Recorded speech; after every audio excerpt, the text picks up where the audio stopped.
Today, I'm lucky enough to be joined by head coach of SBG Tullamore, Kieran Davern. In my opinion, one of the best coaches in the country right now. Kieran, it's been a busy old weekend for you and the last couple of weeks as well. Thanks for taking the time to speak with me today. Thanks for having me, Ian. I really appreciate it, and I'm looking forward to chatting to you. Absolutely. So am I. So am I. Let's start off.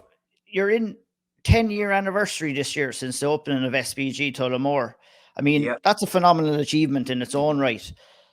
Thinking back 10 years ago, Kieran, before everything ever really started, I mean, what was kind of the thought process around maybe opening up the gym? What did you want to achieve with the gym before? And it must have been fairly nerve wracking trying to get something like that up and off the ground as well.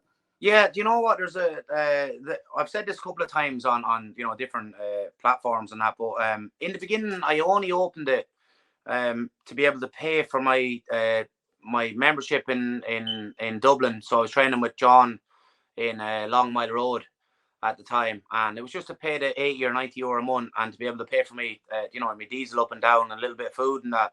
And that was honestly the only reason why I opened it in the beginning.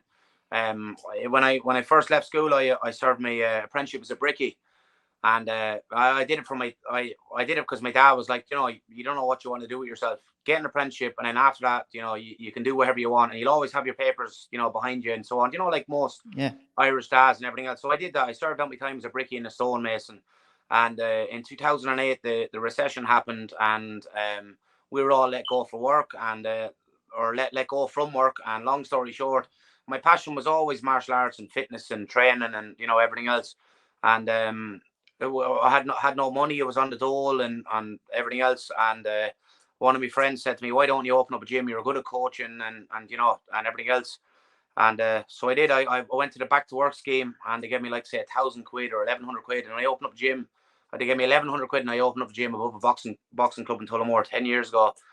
We eventually moved out from the boxing club, and we got our own place, and the rest is history, as they say it. You know what I mean? But it's been a great journey, and it's I've learned a lot along the way, and a lot of ups and downs and everything else. But I probably, looking back in hindsight, I probably wouldn't do it any other way. It was just it was my story, and I'm proud of like kind of what we've all achieved, as in everyone in the gym, the Yeah. coaches and the team itself and everything else. So Yeah, it's absolutely. it's been a busy 10 years, and it's mad what you can do in 10 years. You know what I mean?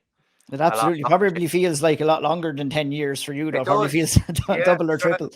I was only a young lad in my 20s and that when I opened up the gym, and like say now I'm married and have a kid, and I have another kid on the way in a couple of months' time, and it's just life just goes so fast. And my whole kind of like thought process behind it is like, my everyday is I get to wake up and I do what I love every single day.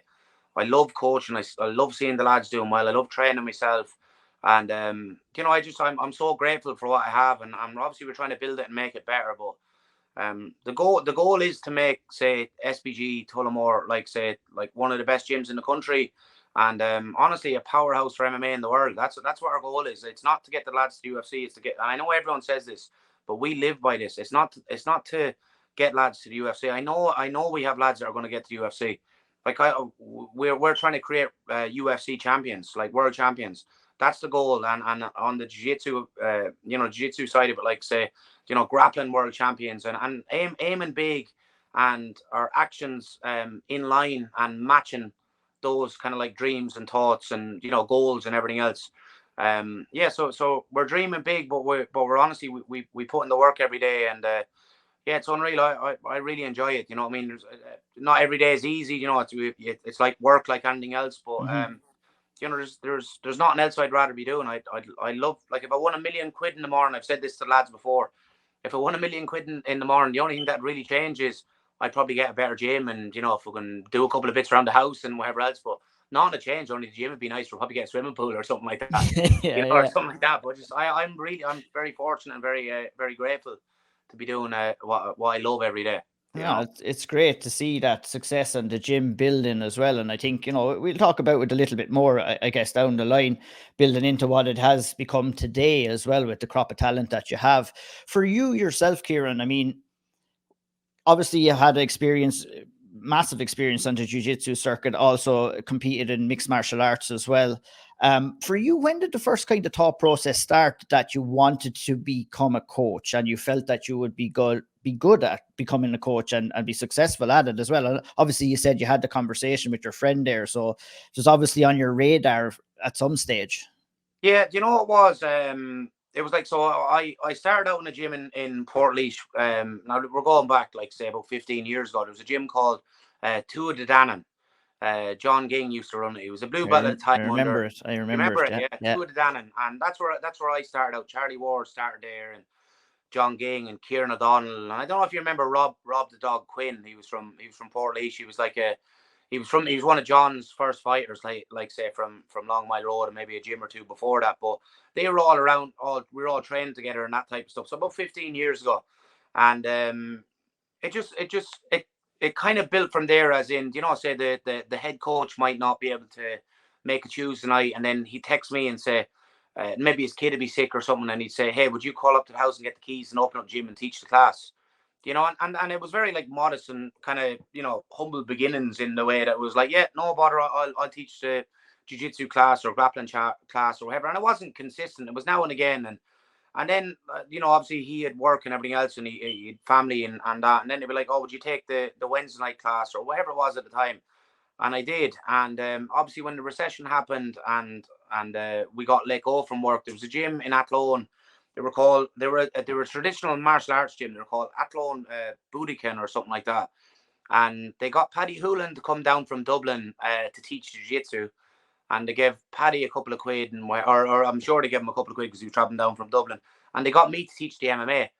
And this is years ago. This is before I opened up my own gym. So you're going like 12 years ago or something like that. And so he was teaching his classes, I was teaching my classes. So and I wasn't really I was making nothing. Like, I was making like some nights. The deal was, I've said this a few times before on different platforms, but the deal was basically most lads are on membership. You get to basically keep whatever comes in. And at the time it was €7 drop-in fee. But sure, most lads are on membership, and I was struggling at the time. Say some nights I get £7. Some nights I might get like say 14 quid, 21 quid, or whatever it might be, 30 quid and so on. And it was enough money now and again to give me to put 10 or 15 quid in the car before the price of diesel went to what it is now today. Do you know what I mean? Yeah. 10 or 15 quid in the car. I remember I used to always buy eggs, bread, beans and milk. And that used to be my dinner or whatever after training. And that was like a good night. I'd be able to buy eggs, or beans, milk and bread. And I'd throw a tenner in the car and I'd help to Dublin and I'd train and so on. It was like that for years. And so then the gym in Athlone, I can't remember what happened to the gym in Athlone. Maybe you know what happened actually? There was a space. Someone told me there was a space in Tullamore in a boxing club to rent. It was 300 quid a month or 250 a month or something like that. And my friend that came to me and said, "Why don't you open a gym in Tullamore? You're teaching in Athlone. Atlone's 30 minutes away. You're good at coaching. Do you know what I mean? And this would be great for the town." There was nothing like it, say, in Tullamore, or anything like that. So I was at rock bottom. I had no money. I was on the dole and everything else because we were all let go from work. And I opened it, and then it honestly took a snowball effect. I loved coaching, and I honestly, from day one and even to today, even last night with Mantis fighting, I get so much enjoyment out of seeing someone succeed in pursuing their goals. And I don't know if it was like maybe from childhood. And I used to play soccer at a decent level, and I was always like a lot of the time I was the captain of the football team and that type of stuff, and I wanted to lead and that. So I don't know if it came from that or something from my childhood or something like that. But I genuinely do. I love like helping lads like reach their goal and working together as a team and as a unit and that. So it just honestly took a snowball effect, and it turned into what I did today. I didn't have plans for it to turn out to what it was today. But one thing I did do was anytime I got a couple of quid, or anytime I got a couple of quid, say from doing like a fitness course or something early on in the gym, I'd throw it straight back into the gym. I'd buy new mats, or I'd buy kettlebells, or I'd buy something to perk the gym up a little bit. And I still do that today. We literally just revamped our gym about say 3 months ago. We got brand new zebra mats, the whole lot. And the mats that we had didn't have to be changed, but in my mind I was like, I wanted to change the color and I wanted to do something brand new for the 10-year anniversary. And it was always that mindset of how do we make things better, And it was like It's that with the MMA team as well. Like every single day I go in, it's like I'm like, how can I make this training session better? How can I get Ronan better? How can I get Jordan better? Or, how can I be better as a coach? How can I maximize my time? How can I, how can I make the techniques better? And it's always that pursuit of like trying to chase excellence, but really living that. A lot of people talk about that, but really living it and going, no, right. That was good. I'm like my biggest critic, in the way I'm like just it kind of comes down to like, how can I make that better? Do you know what I mean? And it's just chasing perfection and knowing that you'll never reach it.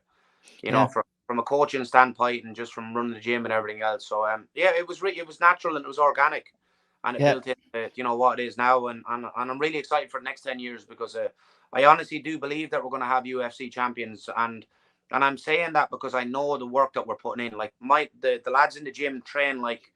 They train like pro athletes. They're in the gym every morning at 8:30 a.m. They're in the gym Monday to Saturday, 8:30 a.m. That's when training starts. If you're not 20 minutes or half an hour early for our training sessions, if you're on time, you're late. That's the way it's gone now. And it's nearly like the Michael Jordan thing. The lads are nearly trying to outdo each other. Or I see you coming in 10 minutes early, I'm coming in 20 minutes early. I love it. This type of stuff. We're great, and that comes from culture, creating a culture in the gym and that environment where like we're just, it's a good place to be, and you can probably see it with some of the lads now. It's a great environment to be. Absolutely. And I love it. There's a real and that's what gym is supposed to be, is that family vibe coming out of it, and I can really sense it coming from SBG Tullamore, the way the lads talk about you, the way you talk about the lads, the results that you're getting in the gym right now, and just the whole approach to training, to competing and everything like that. And I mean, that message that you're instilling there, what you've just said, you can see like the lads are listening, they're taking advice. I mean, is there any lessons or harsh lessons you learned over the last 10 years? I'm sure there's been a few, is there any major one that really was like helped you out and kind of... So many, like I don't even know where to start. Like, say, even as in like it's like from a coaching standpoint, from just what it is. I'll give you one lesson that jumps to the top of my mind. Say as of now, it's like fighters are like their personalities are so different. Do you know what I mean? And you have to be able to forget about technique and everything else. You have to be able to understand the fighter's personality. You have to be able to understand, like, say, the obvious things, like what pumps them up, and is there a fighter that wants to be amped up, or is there a fighter that wants to be like at 50%, or is there a fighter that wants to be completely chilled?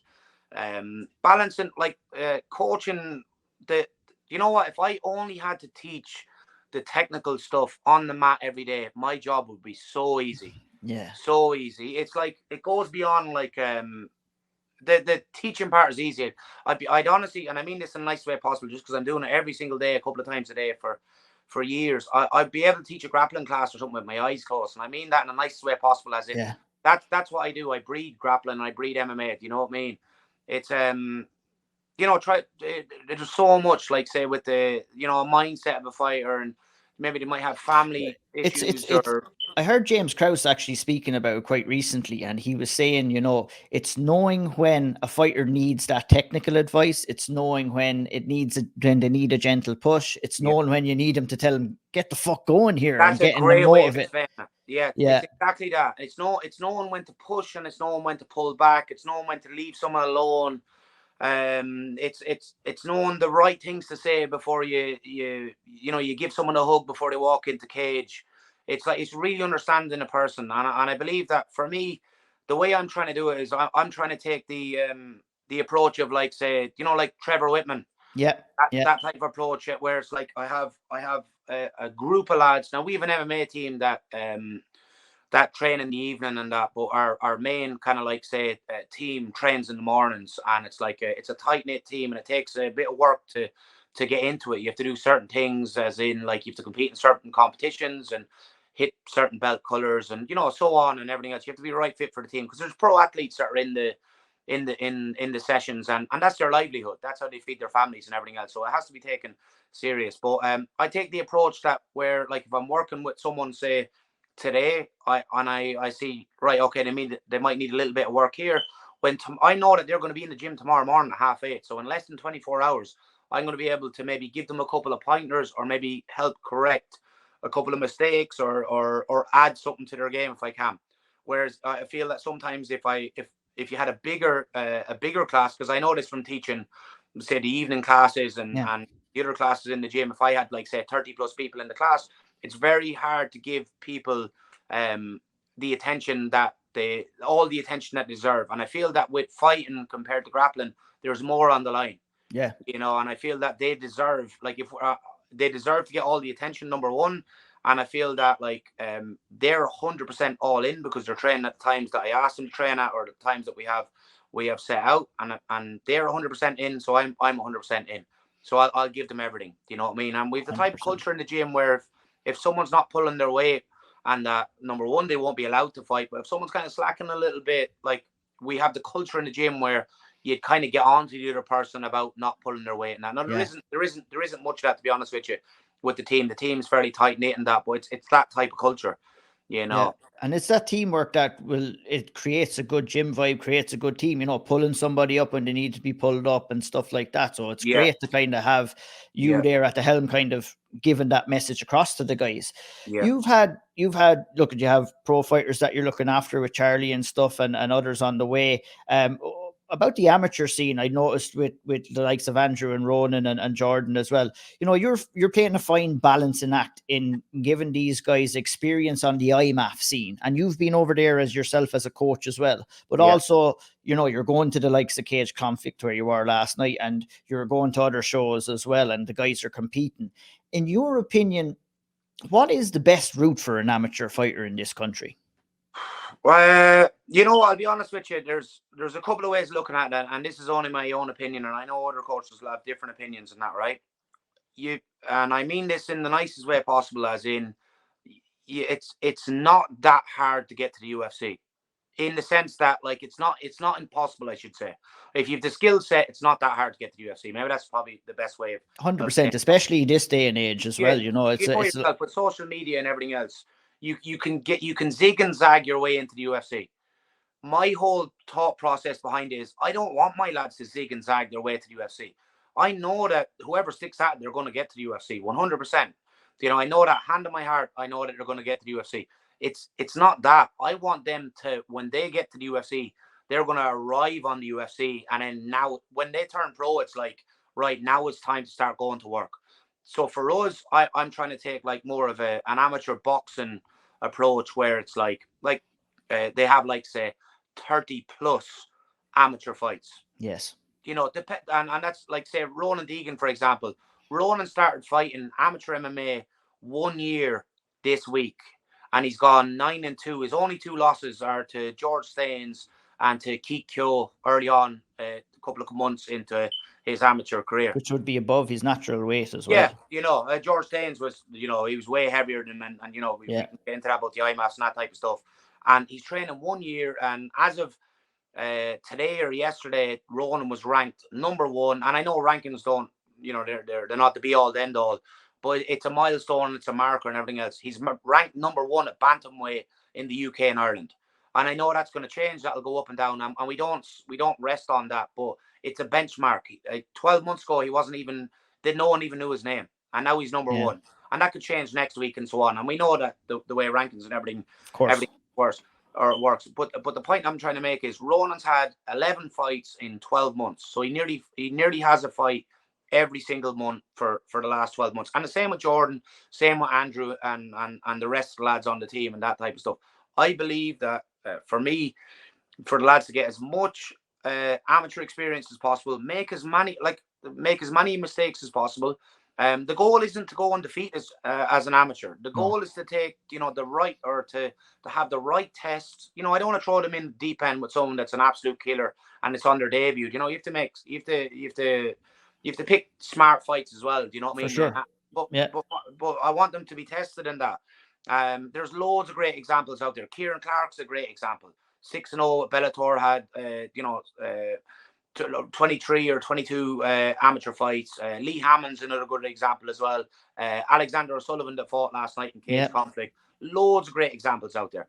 And I feel that that's the approach that I'm going to do with my lads. But I want them to have the experience of fighting in the IMAFs, for fighting, different nationalities, different styles, getting used to staying in hotels, getting on airplanes, eating different food, this type of stuff. So when we do go to the UFC, it's like, oh, we're staying in a hotel in Poland or Las Vegas or London or wherever it is, and it's like, oh, this is just like IMAFs.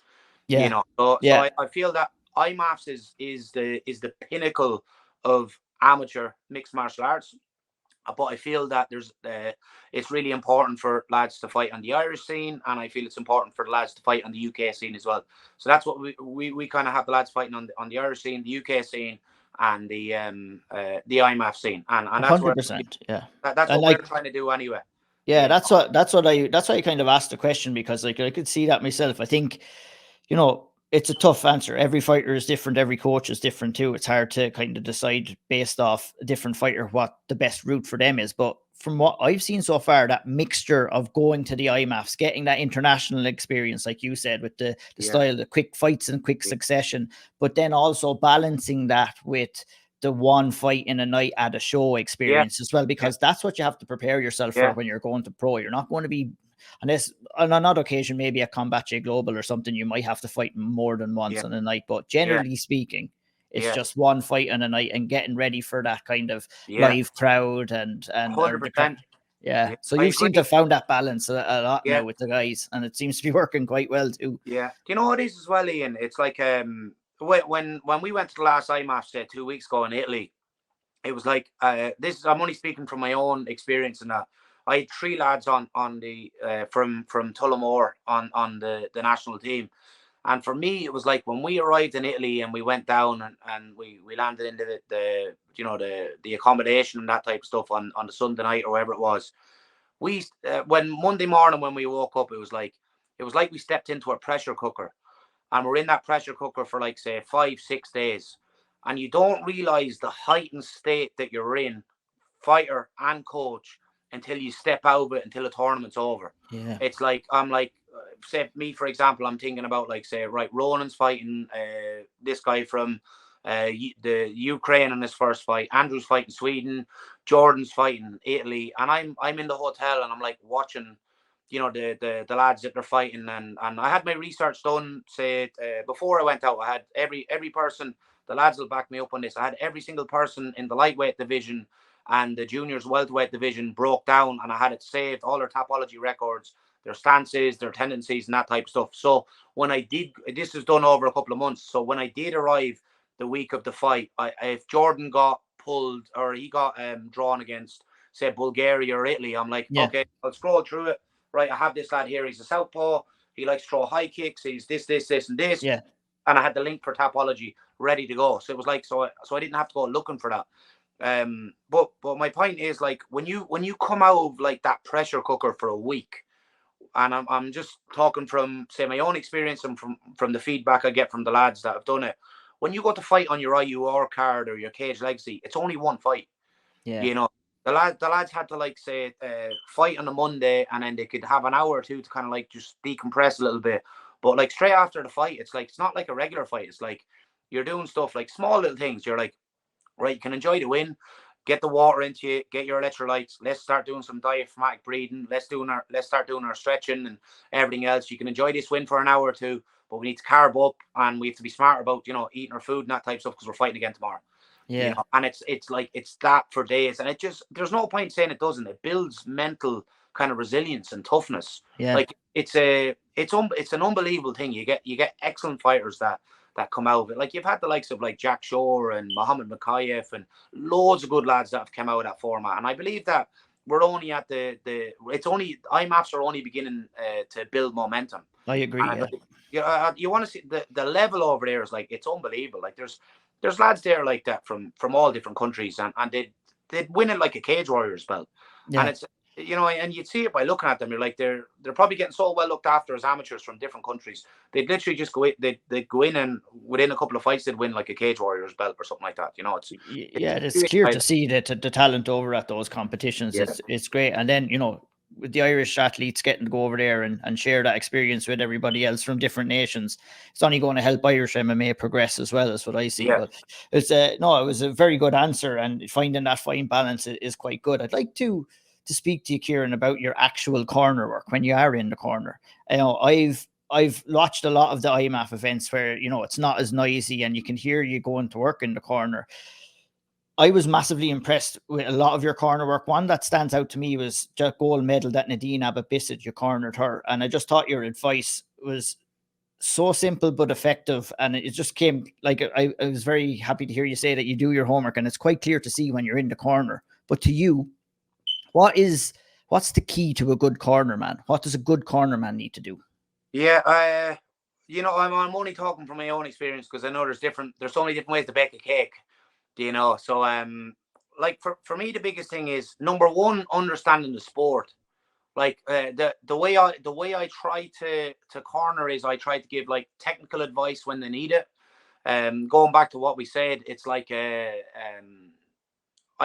know when to push, and I know when to pull. If someone's too excited, pull them back, and if they're not pushing hard enough, push them a little bit more, and so on. I feel that, like, say, for me, it's better when I know the fighter, as in I can be more relaxed in the sense that I know the work is done. And when I go into a corner, I kind of like, I relax, I breathe, and I'm like, it's out of my hands now, and I'm going to do the best I can to help them in certain situations and that type of stuff. And sometimes I get right, and sometimes I don't. But I'd like to think I get right more than I get wrong, or whatever else. And I just feel that, like, number one, you're not there to cheerlead either. And I know sometimes, like, people might mix that up, like, with, like, if you can cheerlead in the sense that, like, you can nearly I don't want to say influence the judges, but if someone lands a shot, you can make the shot Yeah, it's sound the old better. classic Muay Thai way of doing it, ain't it? When you land a kick, everyone is like, hey, in the You corner and nearly stuff killed like him with that kick. You know what I mean? yeah. So there's a little bit of that, but more for me, it's given the technical advice of a second set of eyes. The way I've explained it before, it's like the fighter is in the middle of the forest. They're looking at the trees. I'm outside. I can see the whole forest, and that's the way it is. So it's a second set of eyes. It's a different view. He's looking at the thick of it, and I'm outside, and I'm seeing what's coming behind him and what's coming from the side and everything else.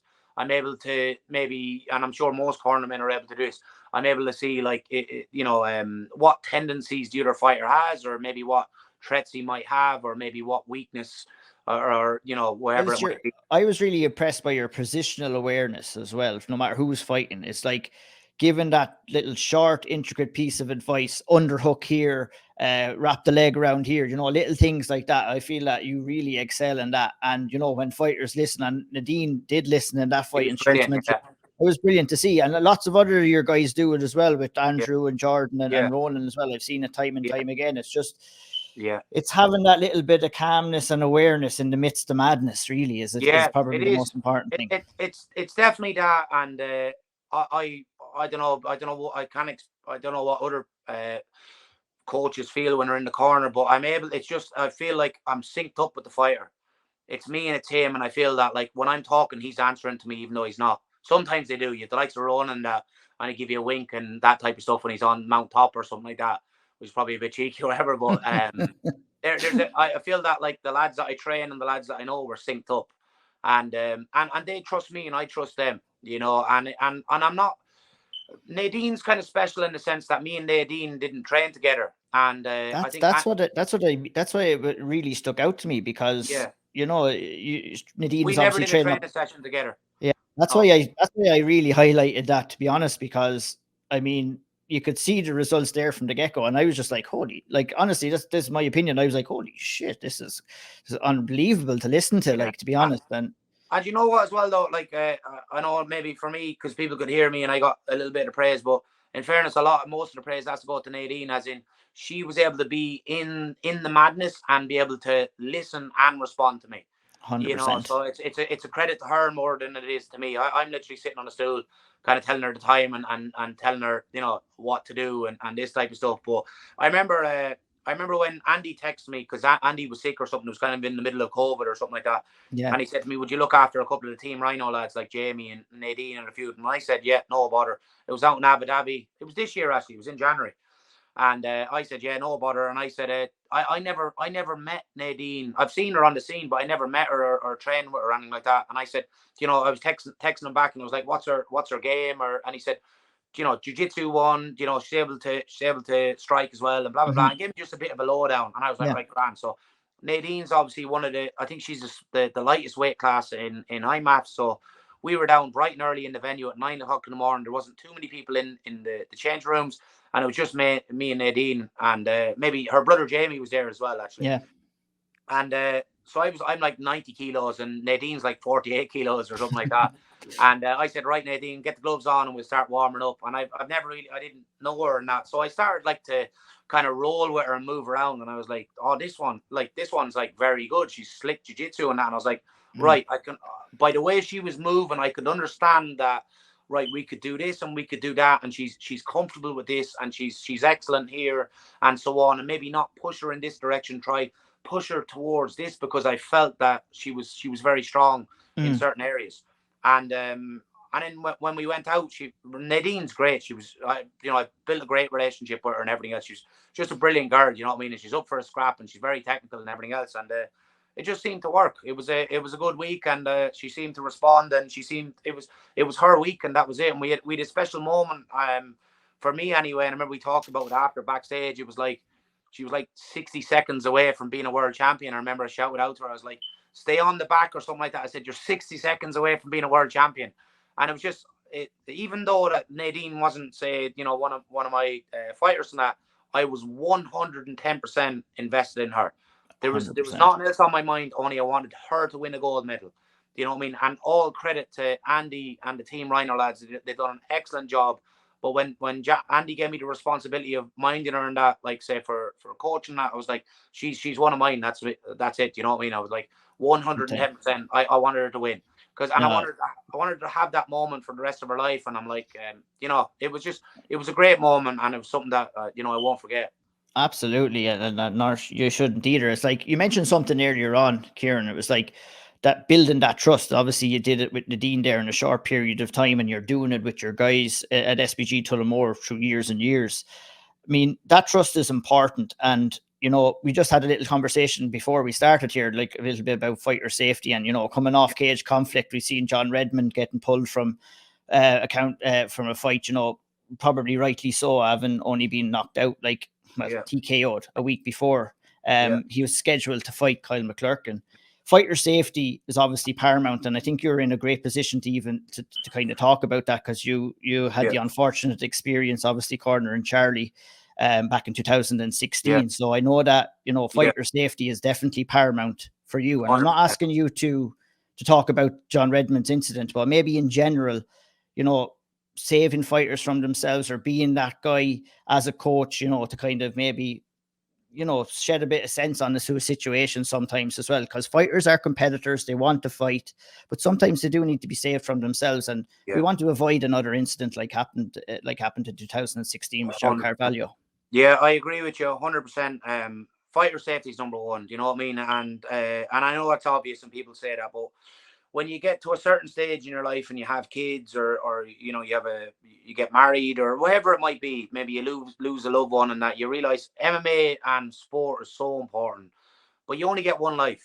You know what I mean? And like, I have a little young lad, he's 5 years of age, and I have another kid on the way, and that, and life is so precious. We get one crack at the whip.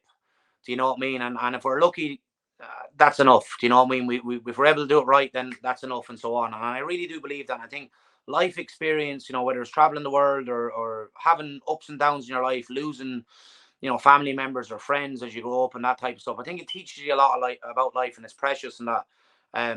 It's and I get from the fighter side or the athlete's side, it's the whole, you know, warrior thing where they want to, you know, go out in their shield or go home on it, and I get that, and that's admirable, and it's, you know, it's unbelievable and that type of stuff. But I think that, you know, the staff that are there in the night, as regards the referee and the medics and everyone else is there, it's their job as well as the coaches to protect the fighter. It's like we sign these waiver forms and we agree upon a certain set of rules and everything else, and a time and place and a venue to have a fight, you know what I mean, and do our thing.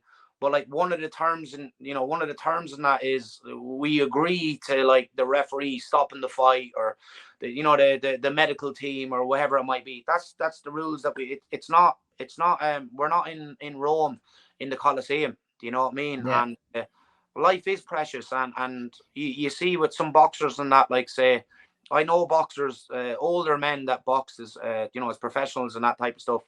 When they were younger and that, and say they're in their 50s and 60s, and some of them having Parkinson and that type of stuff. It's a real thing. And when you're younger, you think you're invincible, you know what I mean? Definitely do. And I was the very same, as in I was into sports cars and that type of stuff. When bit of a bike racer when I was a young lad. Yeah. And I actually had a conversation with Charlie Ward on the way up to Cage Conflict. He was kind of like the same yesterday. We drove up together, and I was like, "Just how weren't we killed?" You know what I mean? Doing the stuff we were doing in cars, just being young lads. You know what I mean? That's it. Yeah. And like 10 years, it's like you said to me about the what did I learn in the gym in 10 years and that. I can't even put my finger on it. There's so many different things. It'd be probably be a couple of years explaining it to you. Do you know what I mean? But you view the world different, every few years and that. You know what I mean? When you get a little bit older and you get a bit more sense and that, and but there's more responsibility. Like there's more responsibility that comes with life. Yeah. And like, I mean, when it comes to the fighters, I mean, that kind of mentality is ingrained into fighters from the get-go. They want, you'll get yourself into a mindset where you feel that you can be anyone in the world, never mind your opponent, and you just want to go out there and showcase your skills. But the other end of the stick, like you said, it is real life as well. And, fighter safety should be paramount, and especially on the Irish MMA scene, because, if an incident were to happen again, it'd be detrimental to the sport in the country. 100%. And like, going back to what you said, I did corner Charlie in the boxing stadium, a few years ago against Joao Carvalho, and I did see the before and the after and everything else, and I experienced a whole lot. There's stuff that went on after that, without going into too much detail, that I'll never forget. I had to go into a Garda station and everything for a couple of weeks after it, and explain or give my story on what I seen happen that night. And it was an MMA fight and everything else, and I had to explain that to the guards and everything else, and I lived that, and I went through it, and Charlie went through it even more than I did, and my brother was in the corner and everything else. So it's a real thing. Things can happen to you, and people have to know the risks and everything else. And I'm not trying to turn anyone off, but it can happen. Or how would I explain it? Like, when you're younger, you think that something that can't happen to you would happen to someone else, or to a different family or a different town, or it can happen to any of us. We're all made of the same stuff. Do you know what I mean? It's a reality that we all have to understand. But the biggest thing is there's protocols and safety measures put in place for a reason, and your coach is there to hopefully protect you, and the referee's there to do the same, and the medics and everything else. And that's what we sign up for on a Saturday night. Absolutely. Like, you mentioned your corner, Charlie. On that night, you're going to be in his corner in a couple of weeks as well. He's heading over to take on Fabian Edwards as well. Yeah. Let's talk about Charlie for a minute. I mean, his progression over the last couple of years has been clear to see. He's really turned into an overall well-rounded fighter, I feel. And it's really come into fruition over the last couple of years. Obviously, he had some great striking and some good grappling, but I really feel he's come into his own as a fighter recently. And, this is, I probably would say it's one of the biggest fights of his career. I don't know whether you would agree with that or not, but he's coming in there with Fabian and on a good run, and this is a good chance for him to get a win over a good opponent. Yeah. How do you kind of maybe assess Charlie's progression as a fighter, and maybe take a look forward into how do you see him doing against Fabian? I agree with you 100%. This is his biggest test. I think he's up for the job. It's anything can happen on the night. It's you're fighting one of the best in the world. Fabian's fighting one of the best in the world. Especially in as regards in the Bellator middleweight division. I feel that Charlie hasn't, as seasoned as he is through amateur and pro, I feel that he hasn't got to show how good he really is. He's got to show how tough he is, and he's got to show his power, and he's got to show a load of other stuff. And that Charlie's a fighter at heart. So as in, he's one of these lads, even if he didn't train, he's always up for a scrap. And it's not necessarily a good thing. You know, he probably kill me for saying it before. Charlie came from boxing as a kid, you know, so he did a lot of boxing and that as a young lad. And then for whatever reason, he went to bare knuckle boxing, and he ended up back in MMA and so on. So there's no problem with him fighting, you know, especially fighting for money or anything else. He's always up for a scrap. I feel that this is very you hear this a lot, it's generic and everything else.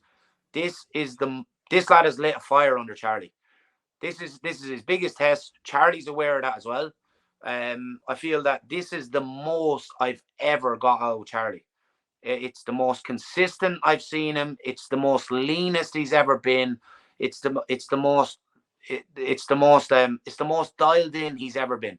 So whatever Fabian's after doing to him, he's literally after lighting like a fire underneath him, where he's like, this is a fight that's been in the works for quite some time. There's been talks about this for years, nearly. You know, they were matched at one stage, and during the camp, Charlie threw a left hook and he tore his bicep tendon, and he had to get surgery. So the fight was called off, and then he had to go through rehab and everything else, and it went really well. And he had a fight since that. He fought the Brazilian in Bellator London there sometime during the year, and that, and obviously it was a good win in that.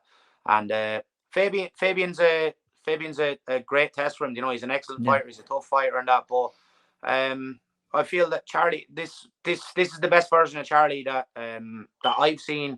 It's the most I could have possibly got out of him.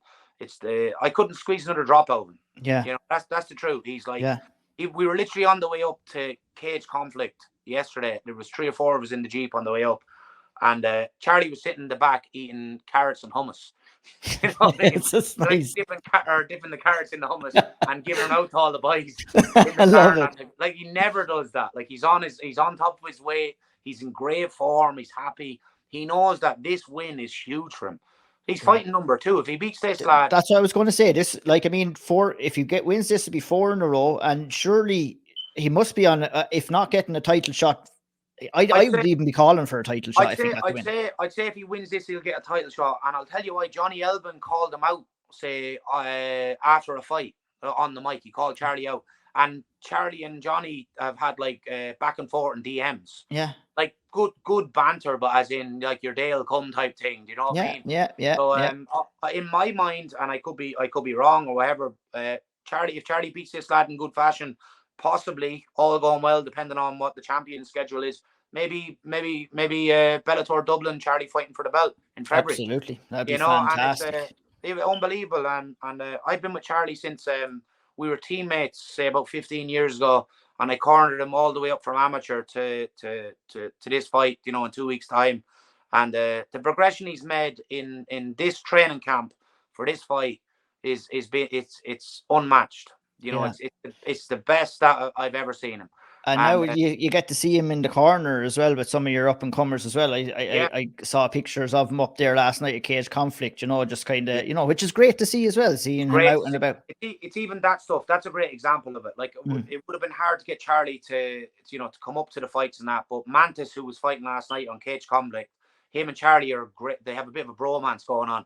The two of them, like, they're always they're similar weights and everything else, and the two of them push each other in different areas and that type of stuff. And Charlie was, you know, mad to jump into the corner and help him out, because the two of them are friends and training partners and everything else. It's like what they say, it's a happy fighter is a dangerous fighter, and he's happy. He's in a great place in his life. Fitness is excellent, no injuries. Mindset is excellent. Skill is, you know, his skill, I've never seen it as good. So all it is now is just doing it on the night. Do you know what I mean? I know anything can happen on the night and everything else. But as of now, you won't hear anything from us after this saying that, oh, he had an injury or he wasn't fit. Charlie is like 100% primed, ready to go.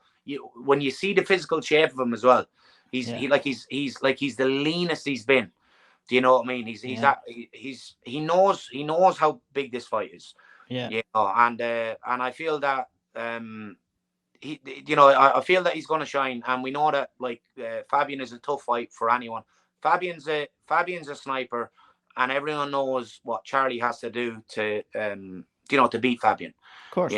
Fabian's a sniper, and without giving up too much away, we've watched him. We know where he's good, and we feel that we know areas where where Charlie can take him and that. And again, it's all on who executes their game plan on the night, and like Al Pacino said, on any given Sunday, on any given Sunday, and on any given weekend, anyone can beat anyone. So 100%, it's all there for the taking. Yeah. So jeez, you have me absolutely buzzing for this now. So you do. It's unreal. And I really mean that. I'm not just saying that to hype it up. No. I believe it. I believe it when you're saying it as well. And I mean, the proof is there from Charlie's last couple of fights as well.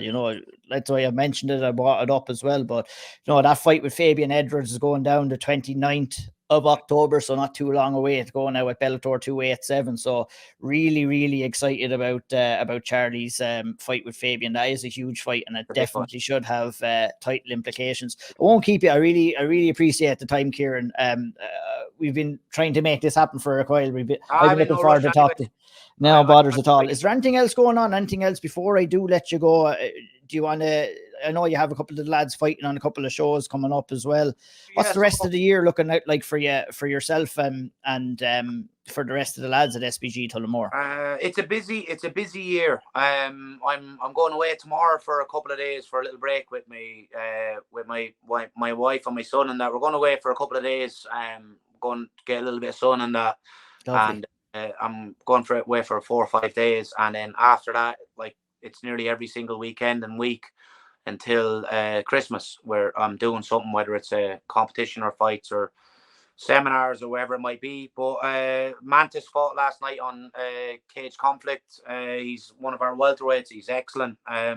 Showed some great stand-up, great clinch, and an excellent finish. He won by rear naked choke in the first round. Charlie then heading away next week then with Charlie to Milan, and then the following weekend he's obviously fighting.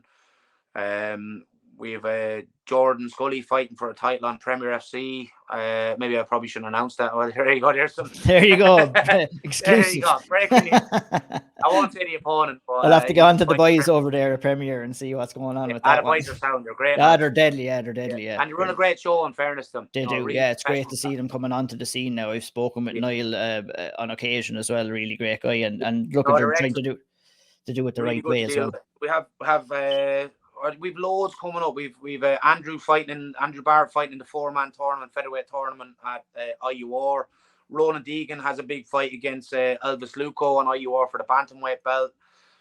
Mantis is fighting again on Premier FC. We're working to get him another fight next month. So it's all go. Danny Neelan does be training with us as well. She has some news coming up soon. She does have some news that I'm aware of. That so I won't too much. So but it's all go. I have the grapplers doing their thing and everything else. But I wouldn't change it for the world. I'm happy, and we're making marginal gains every day, and we're getting closer to our goals. The goal for us is, and we say this, it's not to be the best in Ireland. We want to be the best in the world, and we understand that, like, we need the teams in Ireland, and we need the competitors and everything else to sharpen each other's blades and everything else. But if we're good enough to beat someone in Ireland, great. If we're not, whatever. But the main goal is to make a massive splash on the international stage.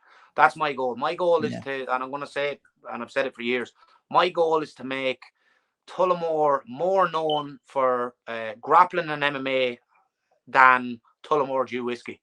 That's my goal. I love it. I thought you were going to say hurling football, but I thought you were going to say hurling football. I said that wouldn't be too hard. No, you can't say that. That's ship sailed. 1998 was the last time Offaly won an All Ireland, so we have to leave that. But honestly, there's a great buzz around the town. We've a town of there's 15,000 people in Tullamore. Like, I went down to Centra the other day. There's a couple of centres in the town, and there was this owl one working behind the counter, and everyone just be following the MMA thing or our MMA team and everything else, because it's different. And they're all home to greet the lads as well after the Euros as well. You had the video up. It was brilliant. Support. Yeah, and the papers are backing us, and the local radio and everything else. It's unbelievable, and it wasn't always like that. It took 10 years to get like that, and you know, I go into shops and people are talking to me about Ronan fighting in the IMAFs, or Andrew or Jordan or Charlie or someone, and it's, you know, it's unreal. You know, it's It's and I brilliant to feel see. that, yeah, it's only the beginning. I believe that one day we're going to come back, and we're going to be bringing back a UFC belt to Tullamore. That's the goal. I love You it. know, that's my mission. That's my mission with the lads and that. So, and we're going to do it. It's going to take time, but we'll get there.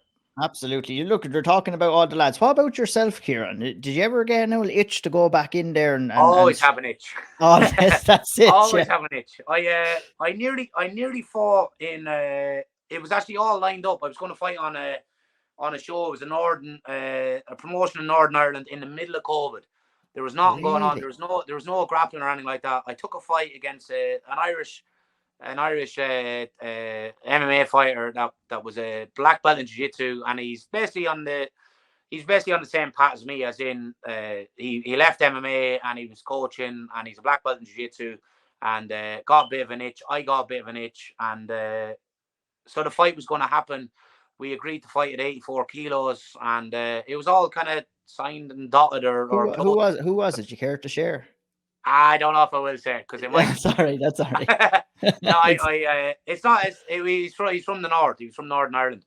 But it would have been good, as in the sense that he was very similar to me, in the same age. Yeah. Came from a grappling background and so on. Hasn't fought in a few years and that type of stuff. And the weight was too heavy. They came back and asked for 80 kilos, and I was like 91, 92, and I was like, for a couple of £100, I don't want to drop, 11 or 12 kilos and so on. 100%. And then Polaris came along, and I jumped on that and did a couple of events in the pandemic, and now we are. Yes, you're absolutely flying it on the grappling scene there with Polaris and everything. You've been doing some great. Yeah. Is there any grappling matches coming up, or any competitions? Yeah, I have. In between all of this, I have the European Championships in Rome. I'm competing in it myself. So black belt heavyweight division in, I think it's probably about 4 weeks away or something like that. So I'll get a competition in myself, and that. That's probably my biggest thing at the moment, is trying to clear a little bit of time so I can make a bit of run at compete, or a bit more of a run at competition and that type of stuff. But I'm very happy doing what I'm doing, and I get great enjoyment out of seeing the lads doing well, and I get great enjoyment out of like training and competing whenever I can. You know what I mean? It's a great lifestyle, and it's it's not always easy in that. It's tough, and it's a grind, and I respect anyone that's doing it, and anyone that's doing it longer than me. I had a conversation last night with Andy Ryan. I got on really well with Andy Ryan. Me and him are friends, and he's obviously running a gym a lot longer than I am. And I listen to lads like him, and Rodney Moore, and even John Kavanagh, and lads that are running gyms like, say, 20 years and stuff like that. I feel it can take a lot out of you, and you need to be able to know when to switch off and that type of stuff, and you have to be smart with your energy and your time and everything else. So 100%. I'm young, I'm fit and healthy, so I'm going to keep pushing it for as long as I can. That's it. You're doing a great job, Kieran. I'm going to say that again. You're a fantastic representative for mixed martial arts in Ireland, and the gym is as well. Congratulations on 10 years, and congratulations on the many more years of success that you're going to have as well. This won't be the first time we're going to be talking. I'm looking forward to the next time already. Yeah, there's so much we can get to cover, but we'll get the chance to the next time. I really appreciate you taking the time. Like I said, congratulations on 10 years. Thanks for taking the time to speak with me today, Kieran. It's been a real pleasure. Thanks a million, Ian. I really appreciate it, and hopefully I'll chat to you soon. Thank you for watching this video on SevereMMA.com. For more wonderful content, please click the like, subscribe and notification bell, and follow us on these social medias.